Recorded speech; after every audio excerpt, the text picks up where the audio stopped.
इन bills को bulldoze करके अवाम से तो इनको अब वोट मिलना महाल है, ये जानते हैं।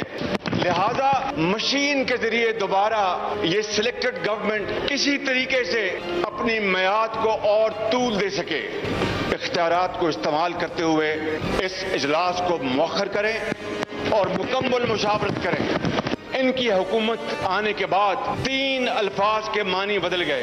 बर्बादी का नाम तब्दीली हो गया, इंतकाम का नाम एहतसाब हो गया, धांधली का नाम ईवीएम मशीन हो गया।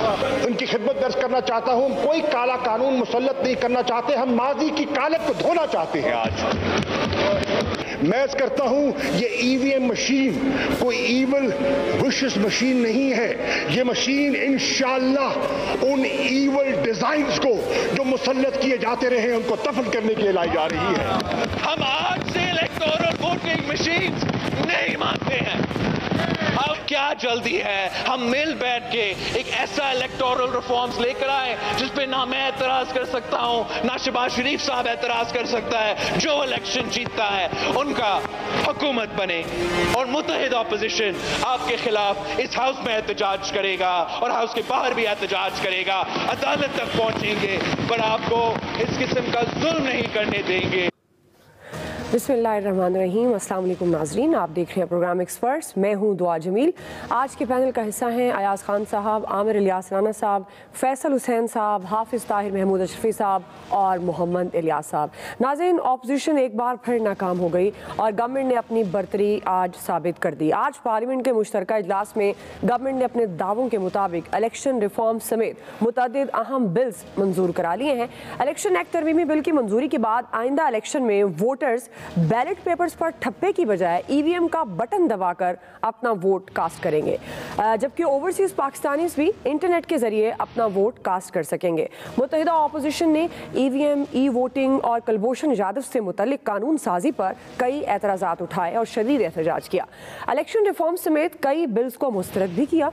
मुश्तरका इजलास में कानून साजी से पहले अपोजिशन रहनुमाओं ने धुआंधार खिताब किया। अपोजिशन लीडर शहबाज शरीफ ने ईवीएम को इविल एंड विशेस मशीन कहा और इसे कबूल करने से उन्होंने साफ इनकार कर दिया।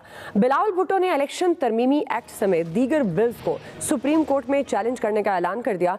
वजीर खारजा शाह कुरैशी ने जवाब देते हुए वाज़ेह किया कि ईवीएम इविल डिज़ायर की तदफीन है और गवर्नमेंट इससे धांधली के तमाम शैतानी हरबे दफन करेगी।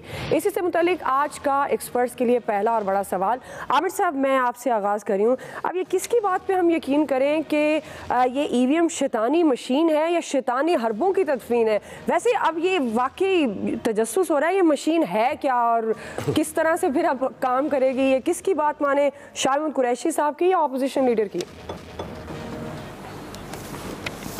आपका मसला हल कर देता हूं दुआ, आप दोनों की बात मान लें, क्योंकि ये दोनों सच कह रहे हैं, अपना अपना सच कह रहे हैं, सरकारी सच नहीं कह रहे, ये अपना अपना सच कह रहे हैं। जो जो इनके जहन में मौजूद है वही बात कह रहे हैं। नंबर 1 तो बात ये है कि बिलावल ने आज एक गलत पॉइंट उठाया कि 222 की ज़रूरत है। जब आइन कहता है कि ऐवान में मौजूद ऐवान लोगों की अक्सरियत, ये मुश्तरका इजलास के हवाले से फिर रूल्स बहुत बच्चा बन जाता है, क्योंकि फिर कानून होता है, फिर कवायद ज़वाबित आते हैं। तो बिलावल को किसी ने गलत किताब दे दी और वो उस पर अड़ गए। तो ये तैयारी होनी चाहिए थी इस बेख्तलाफ की, ख़ासतौर पे जब बिलावल को वो पता नहीं फारूक नाइक को क्या मसला हुआ या रज़ा रब्बानी को वो ये बात क्यों नहीं समझा सके या वो समझना नहीं चाह रहे थे। ये बिल्कुल गलत पॉइंट था। जब आइन ने कोई चीज़ वादे कर दी है ना, अब जब मैं आइन की बात कर रहा हूँ ना, तो ये इलेक्शन कमीशन का नाम आएगा इस ईवीएम के साथ। जब वो इलेक्शन कमीशन ये फैसला सुनाएगा ना कि आप एक तो हमारा इख्तियार नादरा को नहीं दे सकते क्योंकि ये सिर्फ हमारी जिम्मेदारी और ये आइन में लिखा हुआ है, और जो उनके एतराज़ात हैं चाहे आप ला बना लें उसको आपको हर सूरत में प्रैक्टिकली दूर करके दिखाना होगा। क्योंकि हमारे जो स्कूल के साथीज़ा हैं जिनकी तनख्वाह भी बहुत थोड़ी होती है और स्मार्टफोन नहीं होते लोगों के पास, ये सारा काम स्मार्टफोन जो ऑपरेट कर सकते हैं ईवीएम वही चला सकेंगे। फिर उसके अंदर सबसे बड़ा मसला ये है, जैसे डिजिटल तस्बीह मैंने पहले भी मिसाल दी थी कि आपने 500 दफ़ा पढ़ी है और बच्चे ने आगे 1000 कर दिया तो वो 1000 वोट काउंट हो जाएगा।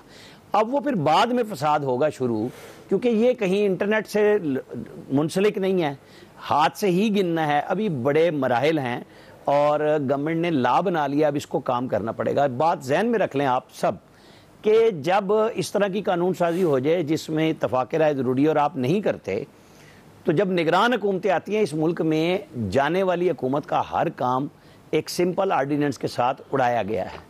और वो अगर ऐसा हो गया तो कोई मुज़ायका नहीं होगा कि निगरान वज़ीर आज़म ओथ लेने के बाद एक आर्डीनेंस इशू करे और ये सारी चीज़ें नल एंड वाइड हो जाए। मैं ये बात कर रहा हूँ क्या क्या हो सकता है, होगा नहीं होगा, किन हालात में इलेक्शन हो रहे होंगे, ये बाद की बात है। आप मरदमशुमारी पे भी साथ चले गए, बहुत अच्छी बात है, क्योंकि उसके ऊपर एक सूबे में, एक बड़े शहर में, कराची में बिल्कुल इतराज़ात वैलिड हैं कि उनकी आबादी को कम शो किया गया। तो वो भी इलेक्शन कमीशन की तरफ से डिमांड आनी है, आप ला बनाएं, लेकिन आपने उनको हल्का बंदियां बनाने के लिए एक प्रॉपर टाइम भी देना है। एक तरफ आप ईवीएम में फंसाएंगे, एक तरफ आप मरदमशुमारी करेंगे और उसके नताइज पहले तो आपको मुश्तरका मुफादात की कौंसिल से कबूल कराने होंगे कि हाँ जी ये रिज़ल्ट आ गए हैं, और फिर उसके ऊपर इलेक्शन कमीशन को अपना काम करना है। शायद जहन में जिन जिन लोगों के हो कि शायद गवर्नमेंट टाइम लेना चाह रही है, या इमरान खान असम्बली तोड़ेंगे तो फिर मरदमशुमारी कैसे कराएंगे, ये सारे उनके इख्तियार हैं, वो जब चाहें सुबह शाम बैठ के अपना कोई भी इख्तियार। बहुत सारे लोग और इख्तियारात की भी बात कर रहे हैं जो 20 से मुंसलिक हो रहे हैं, वो दोनों तरफ से इस्तेमाल होने की बातें हो रही हैं। बड़ी कहानियाँ चलती हैं ना हमारे मुल्क में। तो मसला ये है, बहुत अच्छी बात है कि जो कवानीन पेंडिंग थे एक अरसे से, ये पार्लियामेंट में आइन बनाने वालों ने, कानून बनाने वालों ने खुद रास्ता बनाया 18वीं तरमीम में कि जो बिल इस तरह मुस्तरद हो जाएं किसी एक ऐवान से, या वो 90 दिन में पास ना हो तो पार्लियामेंट के मुश्तरका इजलास में ले जाके, क्योंकि मकसद ये था कि कानून साजी ज़रूरी है और वो होनी चाहिए। उसके ऊपर तनकीद हो, कोई यस करे नो करे। अब 2-3 अपोजिशन के भी बिल इसमें अडॉप्ट हो गए। कुछ एक बिल वो जो जना बिल जबर का है और उसके ऊपर उसकी आर्डिनेंस आया जिसपे ये अब ला बना दिया इन्होंने, तो उसकी बारे में क्लियर हो गई है कि जो हमारी इस्लामी नजरियाती कौंसिल है उसने कहा है कि ये गैर शरई सज़ा होगी, कि वो फिर और ज़्यादा जुर्म करेगा, नहीं करेगा। बहरहाल कवानीन बनते हैं और वो तब्दील भी होते हैं। एक अच्छा काम हुआ कि गवर्नमेंट को पता लग गया कि हमें डॉक्टर आमिर लियाकत हुसैन को भी लाना पड़ेगा और सुबह शाहजैन बुगटी के घर जरगा भेजना पड़ेगा माफ़ी के लिए कि जिन जिन को हमने नाराज़ किया ना। अपोजिशन इकट्ठी हुई है, हुकूमत के वज़ीर आज़म को समझ आ गई कि नहीं भाई ये ऐसे नहीं है, ये बिल्कुल मनवाएंगे, हर चीज़ मनवाएंगे, ब्लैकमेल भी करेंगे। अब पता चलेगा खान साहब क्या करेंगे। सही जी। हाफिज ताहिर साहब, आप किस तरह से देख रहे हैं आज जो कुछ मुश्तरका इजलास में हुआ, फिर उसके बाद ईवीएम को लेकर ज़ाहिर है अपोजिशन ने शदीद एहतजाज किया है, अदालत में चैलेंज करने का भी ऐलान कर दिया है। बिस्मिल्लाहिर्रहमानिर्रहीम, नहमदुहु व नुसल्ली व नुसल्लिमु अला रसूलिहिल करीम। गुजारिश ये है कि अपोजिशन का काम होता है कि हिज़्ब इक़्तिदार की मुखालफत करना, लेकिन आपके इसी प्रोग्राम में गुज़श्ता हफ्ते मैंने कहा था कि ये सब कुछ हो जाएगा और जो हलीफ है हुकूमत के वो कहीं नहीं जा रहे। अब जी फुलां के पास फुलां गया या फुलां के पास फुलां गया या फुलां से फुलां जो मिला, ये अब रोना धोना तो चलता रहेगा। लेकिन क्या आज के दिन हिज़्ब इक़्तिदार ने अपना वोट दिखाया? और अगर दिखाया है तो वोट को इज्जत दो। पार्लियामेंट ने फैसला किया है, पार्लियामेंट ने वोट दिया है, पार्लियामान ने कहा है, तो लिहाजा ये तो चलता रहेगा जी। खान साहब फुलां से क्यों मिले, फुलां से क्यों नहीं मिले? भाई क्या हुकूमत ने जो काम करना था कर लिया कि नहीं कर लिया? बात खत्म हो गई, हुकूमत ने काम कर लिया। और वो जो बड़े खुश थे हफ्ता पहले जो कह रहे थे नहीं नहीं सब कुछ ठीक हो गया, उनका वो ठीक है फवाद चौधरी साहब कि एक हफ्ता अदलिया के खिलाफ होता है, एक हफ्ता उनका किसी और इदारे के खिलाफ होता है, एक हफ्ता किसी और इदारे के खिलाफ होता है। उनको भी आज समझ आ गई कि नहीं ये जो वो झूठी उम्मीद दे रहे थे लोगों को कि बस आज गए सुबह गए शाम गए, ये हुकूमत जो है वो मजबूत भी है और वो अपना काम भी कर रही है। ओवरसीज पाकिस्तानियों को वोट का हक मिलना और ये एक कोशिश है। चाहिए तो ये था कि हिज़्ब इख्तिलाफ जो है वो आगे बढ़ती और कहती है ये मिलकर जो है इसको करते हैं। अभी भी फवाद चौधरी साहब ने कहा क्या हम तैयार हैं, क्या इंतखाबी इस्लाहात इस मुल्क में होनी चाहिए कि नहीं होनी चाहिए? हर पार्टी ने अपने मंशूर दस्तूर में लिखा है, लेकिन नहीं करते हैं। अगर इमरान खान साहब की तरफ गए हैं, आज 90 लाख पाकिस्तानियों को अगर वोट का हक मिला है और आइंदा जो है ऐसे इंतखाबात की तरफ हम चले जाएं कि जिस पे रोना धोना ना हो, तो ये एक अच्छी बात है। सही है। आज नहीं, कल नहीं, जब भी इस मुल्क में फेयर इलेक्शन होंगे और इस मुल्क के अंदर एक मुत्तफिका इलेक्शन आएंगे, तो इमरान खान फिर याद आएगा, ये दिन भी याद आएगा लोगों को कि उसने अमली कदम उठाया था, सिर्फ लफ्जी बातें नहीं कही थी। अदालत है, अदालत का इख्तियार है, अदालत में जाना हिज़्ब इख्तिलाफ का हक है, वो जरूर अदालत में जाए, वो पार्लियामेंट में बात करे। लेकिन आज जो कुछ स्पीकर साहब के साथ करने की कोशिश की गई, जो बेहूदगी की गई, ये भी तो कहीं पे बात आनी चाहिए ना कि ये भी अमल दुरुस्त नहीं है, ये भी काम दुरुस्त नहीं है।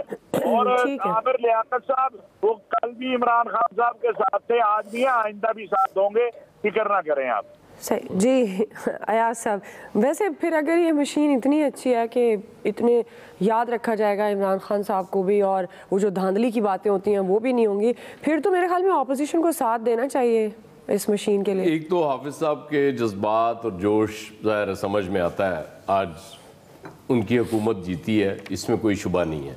हुकूमत ने अददी बरतरी हासिल की आज अपोजिशन पे। अपोजिशन तमाम तर दावों के बावजूद, फिर अगर कम हुए अरकान तो अपोजिशन के हुए, गवर्नमेंट का तो कोई रुकन कम नहीं हुआ। ये ज़ाहिर है बहुत बड़ी अचीवमेंट है, आए थे, लाए गए थे। ज़ाहिर है हमारे यहाँ ना बड़े इस तरह के अल्फाज बड़े इस्तेमाल होते हैं। बिलावल को मैं देख रहा था जब तकरीर कर रहे थे, तो वो जब नून लीग की तरफ देख रहे थे, उन्होंने कहा जी नून लीग को 2/3 अक्सरियत दिलवाई गई, इसके बावजूद उन्होंने ऐसा कोई काम नहीं किया। तो वो बाज नहीं आते, इत्तेहाद हो जाता है, अपोजिशन एक है, लेकिन जहाँ मौका मिलता है पॉइंट स्कोरिंग का, ज़ाहिर है वो करना चाहिए। गवर्नमेंट ने ये जो शैतानी हरबा दफन करने वाली बात है, अपनी तरफ से गवर्नमेंट ने आज अपना 2023 का इलेक्शन महफूज बना लिया अपनी तरफ से। मैं आपसे दोबारा अर्ज कर रहा हूँ जी कि गवर्नमेंट के जहन में जो नक्शा था, ओवरसीज पाकिस्तानीज को वोट दे दिया, हक दे दिया, मेजॉरिटी उनके जहन में है कि उनके साथ है। उसके बाद वो उस EVM में भी कामयाब हो गए। आज की तारीख में यकीनन वो विक्ट्री सेलिब्रेट कर सकते हैं कि जी हमने अपना 2023 का इलेक्शन भी सिक्योर कर लिया, लेकिन अभी 2023 के इलेक्शन में बहुत टाइम बाकी है। ये इस सब के बावजूद फिर बिलावल साहब कह रहे हैं, शहबाज शरीफ साहब कह रहे हैं, मरियम साहबा ने भी ऑपोजिशन से अपील की है कि इसको चैलेंज करें अदालत में। अदालत में चैलेंज करेंगे, ज़ाहिर चैलेंज तो किया जा सकता है, उन तो इनका राइट है, क्योंकि वकील होते ही इसलिए हैं कि उनको फीस दी जाए, और जब आप चैलेंज करते हैं तो ज़ाहिर है उनकी फ़ीस बनती है। लेकिन पार्लियामेंट ने एक आइन साजी की है, कानून साजी की है, ज़ाहिर है उसमें अदालत कुछ नहीं करेगी। इसलिए ये आज की तारीख में तो हुकूमत विक्ट्री अपनी क्लेम भी कर सकती है और सेलिब्रेट भी कर सकती है। कल का कल देखेंगे, क्योंकि वो आमिर ठीक कह रहे हैं, बातें तो बहुत सी चल रही हैं, वो चलती रहती हैं।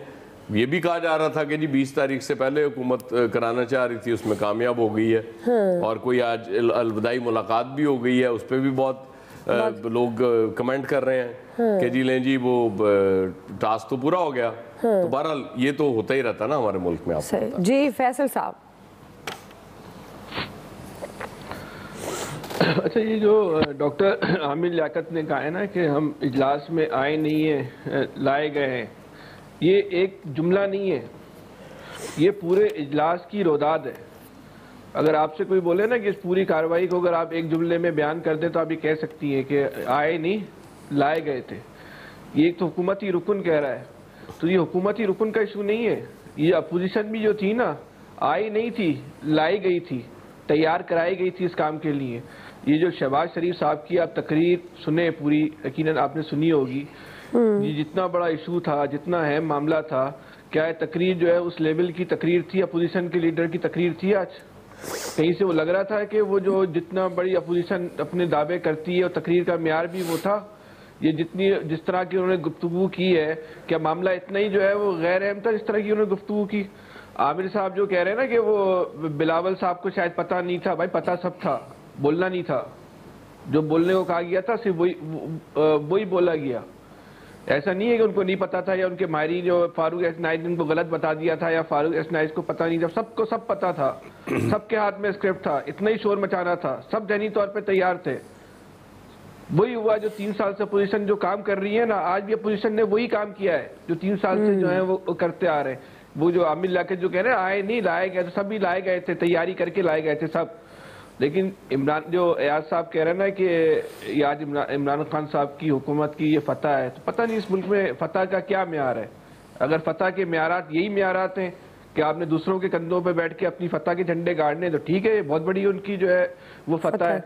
लेकिन इमरान खान साहब भी कब तक कभी तो आप अपने जोरे बाजू पे भी एतबार करें ना, कभी आप अपने मसल्स पे भी इन्हिसार करें, वो उसकी बुनियाद पे भी जो है ना वो सामने वाले को जेर करने की कोशिश करें, उसकी बुनियाद पे भी गालिब आने की कोशिश करें ना। दूसरों के सहारों पे कब तक आप अपनी हुकूमत को चलाएंगे? आपकी हुकूमत, आपकी अपनी पार्टी, जो आप इतने बड़े जो दावेदार हैं जमहूरियत के और आपके इतने बड़े बड़े जो दावे हैं, वो खुद कहाँ पे स्टैंड करती है? आपको कल भी सहारे चाहिए थे, आपको आज भी बिल की मंजूरी के लिए भी सहारा चाहिए, और आप इलेक्शन की प्लानिंग भी इसलिए कर रहे हैं कि वो भी जो है उसके लिए भी आपको जो है वो सहारा चाहिए। तो ये इस तरह जिस दिन ये सहारे नहीं रहे उस दिन आप क्या खड़े हुए होंगे? ठीक, आपको गौर जरूर करना चाहिए। तो हो सकता है इस वक्त आप ताकत के जिस जोन में आप शायद गौर ना करें, लेकिन ये आपके लिए बहुत जरूरी है कि आप गौर करें इस पर। ठीक, इलियास साहब। लेकिन गवर्नमेंट ने अपना एजेंडा आज पूरा किया, अपना जो बिल मंजूर करवाना था, जिसके बारे में बड़ी चेमगोइयाँ हो रही थी कि जी नहीं हो सकेगा, इस पर अपोजिशन बड़ी एतमाद में थी कि जी हम नहीं इनको बिल मंजूर करवाने देंगे, और वो बड़े आज कॉन्फिडेंस में थे। लेकिन आज वोटिंग हुई, गवर्नमेंट ने अपने किया, जिस तरह भी लेके आए मेंबर्स को उन्होंने किया अपना, और अपना टारगेट अचीव किया है। ज़ाहिर है कि इलेक्शन अपना सेव किया है उन्होंने, लेकिन अभी जो जैसा एयाज साहब कह रहे थे कि टाइम है अभी, तो इसके लिए इनको गवर्नमेंट को जो दूसरे टारगेट भी हैं वो भी अचीव करने पड़ेंगे। महंगाई है, दूसरे बेरोजगारी नहीं वो खत्म हो रही है। शेख साहब ने कह दिया, शेख रशीद ने, वो कहते हैं कानून साजी होगी, अब महंगाई कम करने में वो अब दूसरा टारगेट सर वो इनसे पूरा नहीं होगा। वो तो अपोजिशन भी इस बारे में मानती है कि जी अगले 2-3 साल 4 साल लगेंगे कि अब ये जो इकॉनमी के जो हालात हैं इसको सही करने में मुश्किलात का सामना करना पड़ेगा। बहरहाल ये देखें, ये इन्होंने टारगेट जो अचीव किया, अब जो अगले नए मरहले शुरू होंगे कि इसको ईवीएम को किस तरह लोगों को साबित करेंगे कि किस तरह ये ट्रांसपेरेंसी आएगी, किस तरह इसको इस्तेमाल किया जाएगा। अब गवर्नमेंट के पास टाइम कम है क्योंकि इसको पूरे मुल्क में करना है कि मॉडल के पायलट प्रोजेक्ट के तहत करना है, अगले इलेक्शन में किस तरह करना है, ये इनके लिए इन्वेस्टमेंट भी चाहिए। इसके लिए ज़ाहिर है इसके लिए कहा गया है कि ये थोड़ी 1-2-4 मशीनें नहीं, ये बहुत ज़्यादा चाहिए होंगी हर तो ज़ाहिर है इसको चलाने के लिए लोगों को भी शऊर देना होगा, वोटर्स को, कि वो किस तरह इस्तेमाल करते हैं। अगर इस तरह होगा तो अपोजिशन सही इस बारे में जो कह रही थी कि हमें एतमाद में नहीं लिया गया, हमसे बैठ के बातचीत की जाती, ये सिर्फ चलता रहा। लेकिन जो जिस तरह बिल पास हो गया, अब गवर्नमेंट की एक जिम्मेदारी है कि इसको ट्रांसपेरेंसी को लेके आए सामने, बताए जो ओवरसीज पाकिस्तानी वोट डालेंगे वो किस तरह डालेंगे, उनके लिए जो तरीकाकार है वो वाजिया करना होगा। अब नई चैप्टर है, इसको उस पर अमल दरामद करना होगा, वरना अपोजिशन तो जा ही रही है कोर्ट में। सही है, सही, बिल्कुल जी। बहरहाल जी आज गवर्नमेंट ने अपनी अददी बर्तरी साबित की है और जो तकरीबन 33 बिल हैं वो मंजूर हुए हैं। राय आप जान चुके हैं एक्सपर्ट्स की। एक ब्रेक ले लेते हैं, ब्रेक से वापस आएंगे। हमारा दूसरा सवाल है, अहम कानून साजी मुकम्मल, क्या गवर्नमेंट मकासद हासिल कर पाएगी? राय लेते हैं ब्रेक के बाद। वेलकम बैक नाज़रीन। पार्लियामेंट के मुश्तरका इजलास में कानून साजी के दौरान हस्ब रिवायत शदीद बदनज़मी देखने में आई। अपोजिशन लीडर शहबाज शरीफ और अपोजिशन अरकान के स्पीकर असद कैसर से तुंदो तेज़ जुमलों का तबादला और शदीद तल्ख कलामी भी हुई। राय शुमारी के दौरान अरकान की गिनती के मामले पर गवर्नमेंट और अपोजिशन अरकान आपस में उलझते रहे, धक्कम पेल हुई, हंगामा राय भी देखने में आई। मुतअद्दिद मौके पर गवर्नमेंट और अपोजिशन अरकान में हाथापाई होते होते रह गई। एजेंडे और बिल्स की कॉपीज फाड़ दी गई। ऐवान वोट और धांधली के नारों से गूंजता रहा।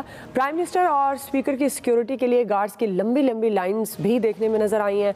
ऑपोजिशन ने स्पीकर पर जानिबदारी का इल्जाम लगाते हुए ये कहा कि उन्होंने पूरी कार्रवाई को बुलडोज किया, वो गैर जानिबदार नहीं रहे, इस्तीफा दे दें। गवर्नमेंट ने कानून साजी का मुश्किल मरहला तो अबूर कर लिया है, अब इस पर अमल दरामद करना कितना आसान होगा ये आने वाला वक्त बताएगा। इसी से मुतालिक हमारा सवाल है, अयाज साहब मैं आपसे आगाज़ करी हूँ, चूँकि हम पहले पार्ट में भी बात कर रहे थे कानून साजी मुकम्मल होने पर, लेकिन अब जाहिर है एक बड़ा सवाल ये भी है कि इसको अमल दरामद किस तरह से करा पाएगी गवर्नमेंट जो मकासद हासिल करना चाहती है इन कवानीन के पास करने पर, ख़ासतौर पर इंतखाबी इस्लाहात को। आपको लगता है उसमें वो कामयाब हो जाएगी अपने मकासद हासिल करने में? देखिए, पहली बात तो ये जो आपने वो नक्शा बयान किया आज जो पार्लियामेंट के इजलास में हुआ, जिस तरह के सीन्स थे, इस पे हैरत वाली कोई बात नहीं। अगर ये ना होते तो मेरे हिसाब से ये इसका जिक्र बनता था कि जी देखें आज कितने सुकून से पार्लियामेंट का इजलास हुआ और आराम से अपोजिशन और हुकूमत बीबे बच्चे बन के उन्होंने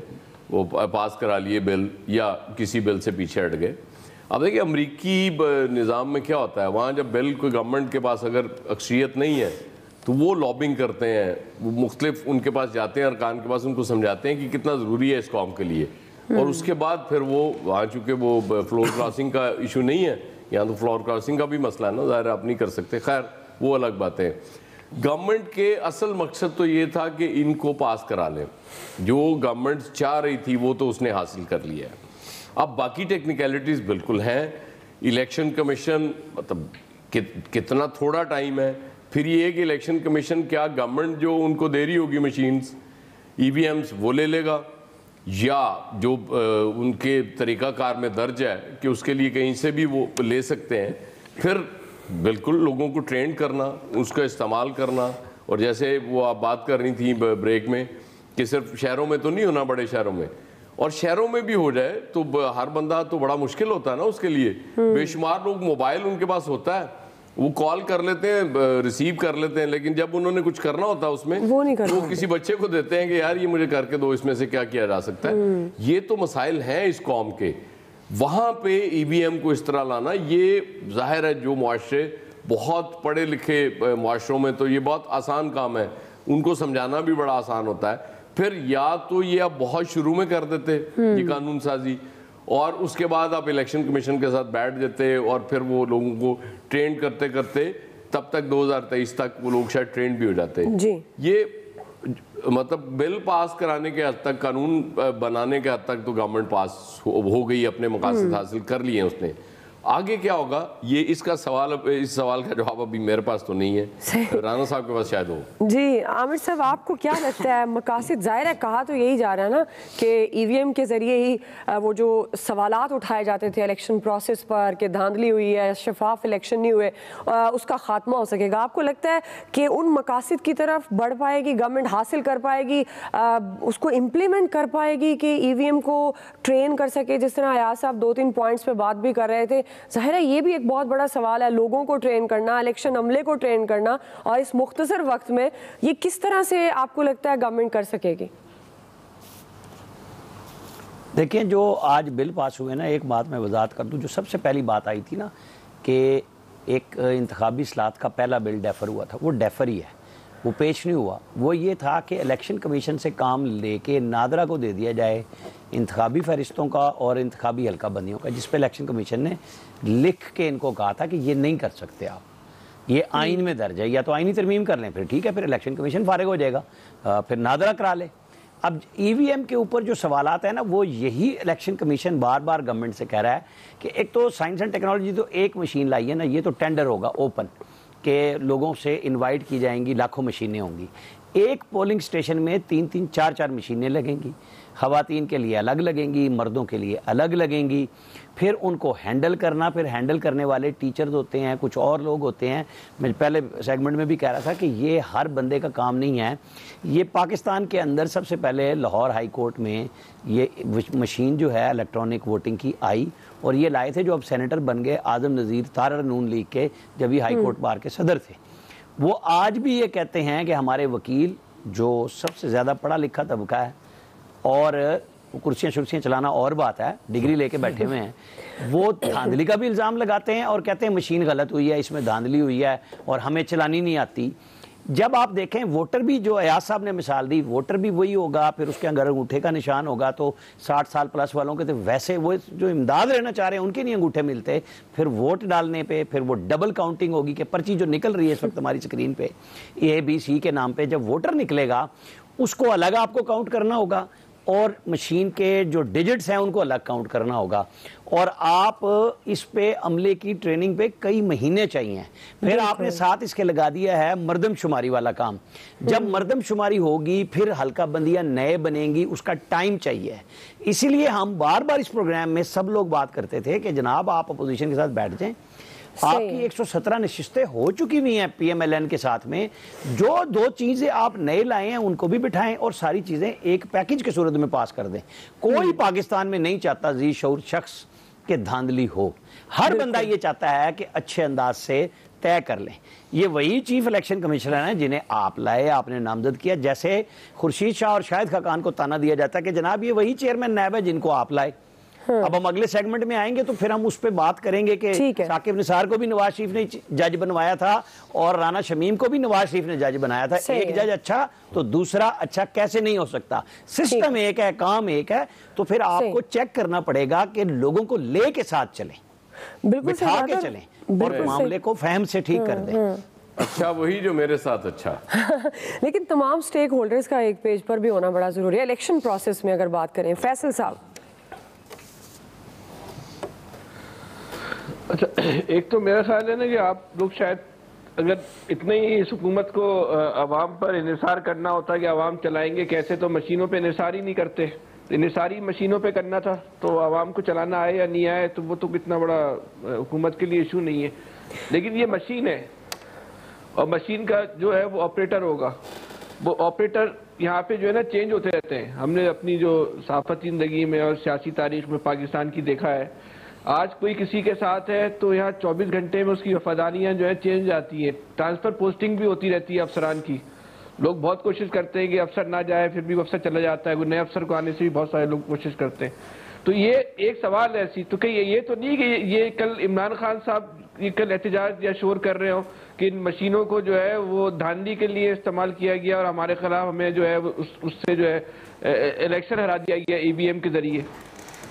ये तो कोई भी आदमी क्या क्या प्लानिंग करता है, क्या से क्या कुछ हो जाता है। तो इस सवाल पे भी जो है ना वो इमरान खान साहब को नजर रखनी चाहिए कि सूरत हाल जो है ना तब्दील हो जाती है। तो ये ना हो कि कल ये मशीन जो है वो इमरान खान के लिए जो है कोई सी मुश्किल का और किसी परेशानी का और बाइस बन जाए। ये भी एक पहलू है। बहरहाल ये जो आज ये 32 करारदादें और 32 बिल आए, इसमें कोई महंगाई का बिल था? वो इशू ही नहीं है, वो तो पहले भी आज सब कह रहे थे मसला खत्म हो गया। खौफ कर ना ला फिर बढ़ जाएगी, जिक्र ही ना करो। वो वैसे इशू ही नहीं है, वो तो आम आदमी का मसला है ना। वो इम्पोर्टेड है ना, तो इम्पोर्टेड चीजें तो वैसे ही हमें इस्तेमाल नहीं करनी चाहिए। महंगाई भी इम्पोर्टेड है। सही है, बिल्कुल। वो जियाउल ने कहा था ना देसी घी ना खाएं, गला वैसे ही खराब हो जाएगा। हाँ। इलियास साहब बस देख लें ये सूरत हाल है, उसमें सब ये कह रहे हैं कि एक लंबा प्रोसेस है। अब मशीनें आएंगी, लाखों मशीनें आएंगी, इसका टेंडरिंग होगी, फिर किसी को लोगों को बताना पड़ेगा, जो टीचर्स हैं, जो अमला आता है उसको बताना पड़ेगा कि किस तरह इसको इस्तेमाल करना, फिर वोटर्स को एजुकेट करना पड़ेगा। तो ये तमाम जो चीज़ें होंगी, इसका जो बर्डन होगा, ये अरबों रुपये जो खर्च होगा, ये भी आवाम ने पे करना है। और महंगाई होगी जी, आवाम को चाहिए, क्योंकि आवाम के लिए बड़ा ज़रूरी है कि उनका इलेक्शन जो हो अगले ट्रांसपेरेंट हो, जिस तरह हो। अब पता नहीं गवर्नमेंट ये कर सकती है कि नहीं, क्योंकि बहुत बड़ा टारगेट है इसको अचीव करना। इलेक्शन कमीशन के उनको भी बंदे भर्ती करना जो इसको चला सकें, मशीनों को बता सकें लोगों को, क्योंकि इधर लोगों के पास जो है वो इतनी है नहीं पता। देहातों में तो लोगों को इतनी समझ नहीं, बुज़ुर्ग लोगों को तो ये चीज़ चला ही नहीं सकेंगे, तो जाहिर है उनको किसी ना किसी बंदे की ज़रूरत होगी। ये एक बड़ा गंभीर सा मसला है। इसको चलाने के लिए इसके लिए फ़ंड्स की ज़रूरत है कि कितने फ़ंड्स दरकार होंगे। ये गवर्नमेंट को सारी चीज़ें बतानी चाहिए, कहाँ से फ़ंड्स आएंगे, क्योंकि पहले ही हम कर्ज़ा ले रहे हैं तो मज़ीद कर्ज़ा लेना पड़ेगा इसके लिए। तो इस चलाने चढ़ेगा, एक सिस्टम बनाना पड़ेगा। फिर ये मशीनें जब इस्तेमाल होंगी, फिर उसके बाद ये क्या करेंगे, कहाँ रखेंगे, किस तरह, एक लंबा तरीक़ाकार है। लेकिन ये देखें कि ये टाइम पीरियड जो है गवर्नमेंट के पास इतना है कि इसको पूरा अमल दरामद कर सकेंगे कि नहीं कर सकेंगे। अब ये गवर्नमेंट के लिए एक नया चैलेंज है कि इस पर अमल दरामद किस तरह करवाते हैं इन लोगों को, और किस तरह लोगों को ट्रेन करते हैं, किस तरह ट्रेनिंग की जाएगी। और ये क्योंकि ये कम से कम 1-2 महीने की ट्रेनिंग होगी, तो तब जाके पता चलेगा कि ये चला सकेंगे कि नहीं चला सकेंगे। ये चीज़ें सब के लिए एक बड़ी ज़रूरी है, गवर्नमेंट को इस बताना चाहिए इसके बारे में। बिल्कुल, गवर्नमेंट के लिए एक बड़ा चैलेंज तो होगा, जाहिर है। इसको किस तरह से अब इम्प्लीमेंट करवाना है, राय आप जान चुके हैं एक्सपर्ट्स की। ब्रेक ले लेते हैं, ब्रेक से वापस आएंगे। तीसरा सवाल हमारा है, क्या मरियम नवाज़ का नवाज शरीफ की बरियत का मुतालबा दुरुस्त है? राय लेंगे ब्रेक के बाद।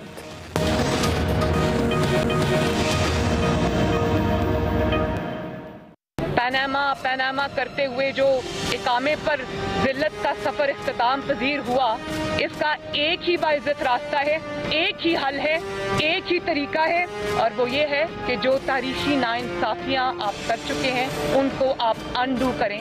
5 साल से हम अदालतों के चक्कर लगा रहे हैं, तो अब बहुत हो गया। नवाज शरीफ को बाइज्जत बरी करें। नाज़रीन, इस्लामाबाद हाईकोर्ट में मरियम नवाज़ की सज़ा के खिलाफ अपील पर समाअत हुई। पेशी के बाद मीडिया से गुफ्तगू की मरियम नवाज़ ने और एक बार फिर इदारों पर चढ़ाई की और अपने फैसलों को लेकर अदालती निज़ाम पर भी उन्होंने कई सवालात उठाए। साथ ही उन्होंने ये दावा किया कि अदलिया के अंदर से हमारे हक़ में तीसरी बड़ी गवाही आ गई है और हमारी बेगुनाही साबित कर रही है। मरियम नवाज़ ने मुतालबा किया कि 3 बड़ी शहादतें आ चुकी हैं, अब नवाज शरीफ को बाइज्जत बरी किया जाए। इसी से मुताल्लिक हमारा सवाल है, आमिर साहब मैं आपसे आगाज़ कर रही हूँ। जो मरियम नवाज़ साहिबा ने मुतालबा किया कि लीगी कायद नवाज शरीफ को बाइज्जत बरी किया जाए, आपके ख्याल में उनका ये मुतालबा दुरुस्त है? इस मुतालबे की दुरुस्तगी के लिए मैं फौरी तौर पे आपको ये बात बताऊंगा। आज जो लाहौर इस्लामाबाद हाई कोर्ट में समाअत हुई ना, और जस्टिस आमिर फारूक के जो सवालात थे, आज ये लग रहा था कि वो नैब कटहरे में है। उन्होंने 3 दफ़ा नहीं 5 दफ़ा सुप्रीम कोर्ट का नाम लेके जस्टिस साहब को डराने की कोशिश की। नैब के प्रोसिक्यूटर ने कहा सर ये तो सुप्रीम कोर्ट ने कहा था। उन्होंने कहा सुप्रीम कोर्ट ने ऑब्जर्वेशन दी थी, ट्रायल कोर्ट में फैसला हुआ है, आप साबित करें कि ये जो फ्लैट्स हैं ये नवाज शरीफ के हैं, फिर हम पूछेंगे इनसे कि पैसे कहाँ से लाए। तो उन्होंने 3-4 इधर उधर की मारी कि जी वो फलाने वकील से। उन्होंने कहा नहीं, आप पाकिस्तान के कानून की बात करें, हमें मीडिया का ना बताएं, हमें लोगों का ना बताएं, हमें आप कानून के मुताबिक जवाब दें। और नैब पीछे हटा कि हम जवाब लाएंगे, वरना वो रोज़ाना कहते थे, वो तभी मरियम ने कहा ये रोज़ कहते थे रोज़ाना बुनियादों पर समाअत करें।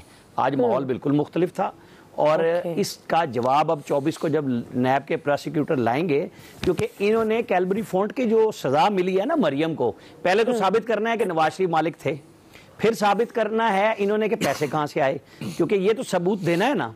वो अब आया क्योंकि नैब का ये बड़ा मजा था कानून में कि जी बस इल्जाम लगाओ और साबित आपने करना है कि मैंने इल्जाम लगा दिया, आप ठीक हैं या नहीं, आपको साबित करना है। अब नैब पे सवाल आया है, फिर कैलबरी फोर्ट की बात आ चुकी हुई है कि उस जमाने में वो उसका कमर्शियल यूज था, वो अगले मरहले पे इरफान कादिर लाएंगे। सही अयाज साहब, वो मुतालबा तो ज़ाहिर दुरुस्ती होता है, मरियम का मुतालबा कैसे गलत हो सकता है, लेकिन जो आज की सारी मंजरकशी की है राना साहब ने, उससे तो मेरे कायद को रिहाई समझें, आप बाइज्जत बरी समझें, वो तो अब अंदर नहीं रह सकते।